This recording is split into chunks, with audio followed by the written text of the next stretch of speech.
Hello there, beautiful friends from around the world. I am your host, Blackenfist. And today I wanted to talk about something that has been on my mind for quite some time actually. It's actually been a couple months that this has been on. And I didn't know if this would turn into a video or not, but I've been thinking a lot about Goku and Vegeta's characters. Their personalities, and more specifically, their characters in relation to fighting, their aspirations, and getting stronger. And what are the fundamental differences between Goku and Vegeta when it comes to fighting? What are their different mindset? What are the different rules that they play by? And what is it that Goku has that Vegeta doesn't? On just a purely character level, I'm not talking about power levels here. I'm not going to talk about who beat who and what event caused what Zenkai boost. I'm just talking about on a pure character and personality level, mental level, on what makes Goku the one to always best Vegeta. So when I really think about it, Goku, since he was a child, since pretty much the series began, Goku had always been interested in becoming stronger. He had always been interested in fighting people that he perceived to be stronger than him, to test his own abilities, to test his own limitations. When he first set onto the outside world, and when he met Master Roshi, his first opportunity to train under what he thought was a master of martial arts, which Master Roshi was, he took it, and he improved his skills and his strength. This, I think, is the essence of Goku. When Akira Toriyama was developing the character of Goku, he said, "The best statement that I can to describe Goku is, I want to become strong." And throughout the years that Dragon Ball has existed, you could say that statement definitely holds up.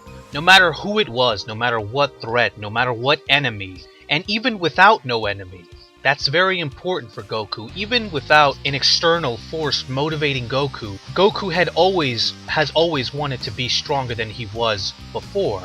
When Goku beat Piccolo Jr. at the 23rd Tenkaichi Budokai, at that point in the series, for all Goku had known, he was the strongest person on Earth. In fact, the strongest character in the known universe, considering this is before space and aliens were introduced in the series. He was stronger than God, Kami, himself. For all he knew, there was nothing more than him. And yet, Goku still continued on. Even knowing that he is the strongest character, he still continued on improving his own abilities. When Z came around, Master Roshi noted that even in times of peace, even at times when Goku is at his pinnacle, he does not stop. He keeps moving forward. Now, when I contrast that to Vegeta, who was obviously very gifted in terms of power and strength, I think this is really where Vegeta's greatest strength really comes into play. Vegeta had always prided himself on being the strongest. Because he was a prince in Saiyan society, and because in Saiyan society you are judged on your fighting up capabilities, on your strength, Vegeta definitely had to be the strongest. Maybe his father was stronger than him, but he definitely had to be the strongest Saiyan alive, especially after the genocide happened. And this is really what I think Vegeta's greatest strength, but also weakness, comes into play. Vegeta prides himself on being the strongest Saiyan. He doesn't much care about other people that are different. Like, for instance, he doesn't care that Zarbon for many years was stronger than him. He didn't care much that Dodoria was stronger than him for many years, or the Ginyu Force, or Frieza for that matter. I think this shows a very big contrast to how Goku is. When Vegeta was planning to take down Frieza, his plan was to become an immortal and beat Frieza that way, not to overpower Frieza. Contrast that to Goku, however. When he first heard about Frieza, he was excited to know that there was someone that strong out there. Someone that strong for Goku to test his own abilities on. And even when Goku became a Super Saiyan, he let Frieza reach his maximum power. And that really is it right there. Vegeta doesn't care who is stronger than him as long as they're not a Saiyan. As long as he knows he's the strongest, he is content with that position. It wasn't until another Saiyan rose to challenge him and eventually become the legendary Super Saiyan that Vegeta lost that position he had in his own head of being the strongest Saiyan. in the known universe. And it was then that Vegeta started his intense training and motivation to become stronger.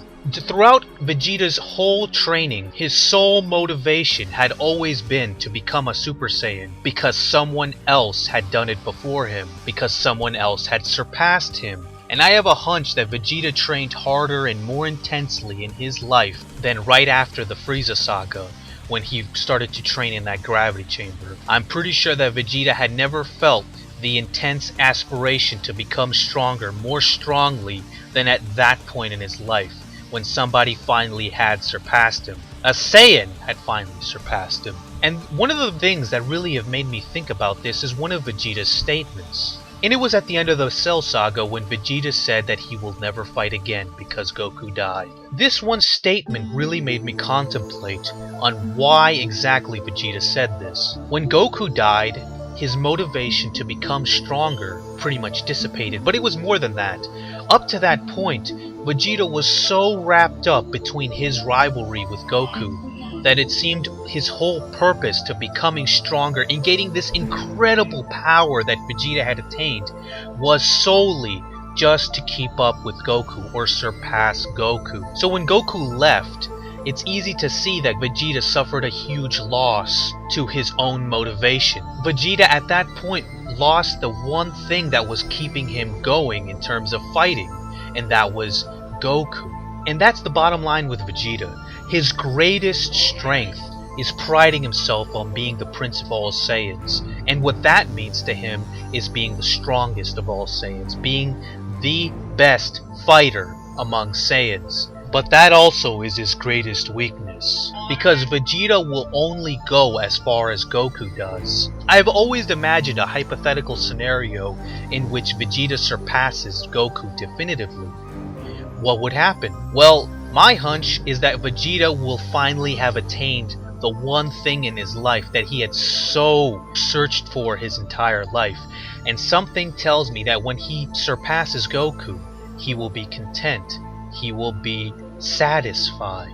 Now, I still think that Vegeta probably will train, but only because he knows Goku trains all the time.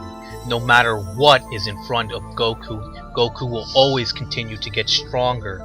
So my hunch is that Vegeta will only train after that just to keep the lead he has on Goku. But my hunch is that he will probably not train with the fervor that he has when Vegeta is weaker than Goku. And that really is the bottom line between these two characters. Goku's higher purpose in fighting had always been to test his own abilities, to be stronger than what he already was. And that is what has pushed him to this point. What has pushed Vegeta to this point in his strength was the fact that he had always strived to be number one, to be better than Goku.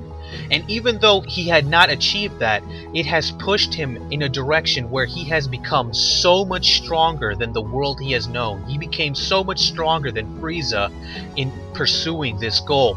Even though Vegeta never achieved it, he had become so much stronger than Nappa, his father, the Ginyu Force, Zarbon, Dodoria, that he has left the stratosphere in terms of Frieza and their ilk. And the way I see it, guys, is I have made an interesting observation in Dragon Ball. These past couple years I've been watching it, and that is that if you really think about it, there are not that many characters within Dragon Ball that aspire to become stronger. We don't know how old Frieza has gotten, but Frieza was content with his strength. Frieza was already the strongest being in the universe as far as he knew, so why become stronger? Cell is the same way. I can't imagine Cell training in order to become stronger. Boo is the best example I could think about. Boo has existed for, I don't have the exact timelines here, but Boo has existed for an extremely long time. But how much stronger has Boo really have gotten in that time? Not at all. He has stayed stagnant. And when you really think about it, there's only a few characters, mainly the main cast of Dragon Ball, and not even the whole cast, but just a few select characters that really aspire to become stronger. And one of those characters that aspires more strongly than anybody is Goku. And this is honestly how Vegeta was before he met Goku.